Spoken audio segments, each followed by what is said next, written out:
Alors d'abord, ils ont retrouvé dans sa voiture un arsenal de guerre, beaucoup d'armes et effectivement chez lui de la documentation. On sait, ils ont su, les policiers en regardant un peu les éléments qu'ils avaient contre lui, que cet homme projetait avait des projets de départ en Syrie.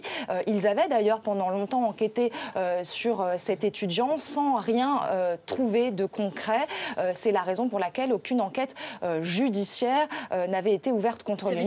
Il fait partie de ces hommes qui sont surveillés de loin. Voilà, exactement, de loin. Il y avait une fiche faite par les services de renseignement, mais qui n'était pas très étayée parce que rien ne pouvait établir de lien entre cet homme et des réseaux structurés de filières organisées de départ en Syrie. En revanche, effectivement, il était surveillé avec plus ou moins d'attention. Et du coup, en fait, ce qui a finalement permis aux autorités de l'arrêter, c'est qu'en fait, cet homme s'est quasiment livré à la police parce qu'en fait il l'appelle le SAMU dimanche matin, il est grièvement blessé à la jambe, manifestement par un tir, et c'est là qu'il découvre qu'il s'est sans doute tiré dessus en tirant sur cette jeune femme de 32 ans, Aurélie Chatelain, originaire de Caudry.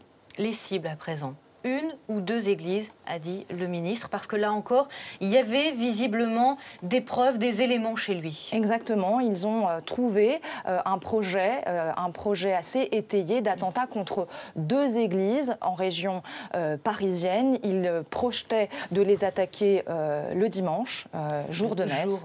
Voilà. Donc cet homme a été très vite, immédiatement interpellé. Il va être interrogé dans les heures qui viennent. Ils n'ont pas pu le faire tout de suite en raison de cette blessure importante. Il a d'abord été amené à l'hôpital pour être soigné de cette blessure à l'Hôtel-Dieu et il va pouvoir enfin être interrogé par les services. Alors pour faire un petit peu de procédure avec vous, procédure judiciaire, cet homme il a donc été arrêté dimanche matin il y a 3 jours d'interrogatoire, ce qui n'est pas surprenant dans le cadre d'une affaire pareille. Mais surtout qu'il n'a pas été interrogé tout de suite puisqu'il fallait d'abord le soigner, il avait perdu beaucoup de sang, il était très affaibli, donc avant de commencer à pouvoir lui poser des questions, eh bien il a fallu d'abord qu'il soit en état de répondre.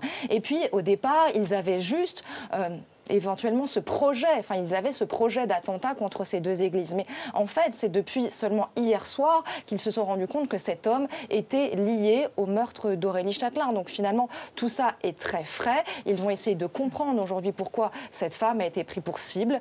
Est-ce qu'il voulait voler sa voiture? Est-ce qu'il la connaissait? Pour l'instant, c'est les débuts, effectivement, de l'enquête. Le procureur de Paris va s'exprimer dans la journée. Il a prévu de tenir une conférence de presse à 16h parce qu'effectivement, il y a des attentats déjoués. On sait qu'il y en a 5 qui ont pu être déjoués depuis le début de l'année, mais pas de cette ampleur. Et puis là, effectivement, il a vraisemblablement tué cette femme. On parle évidemment d'un meurtrier présumé, mais son ADN a été retrouvé sur le véhicule d'Aurélie Chatelain.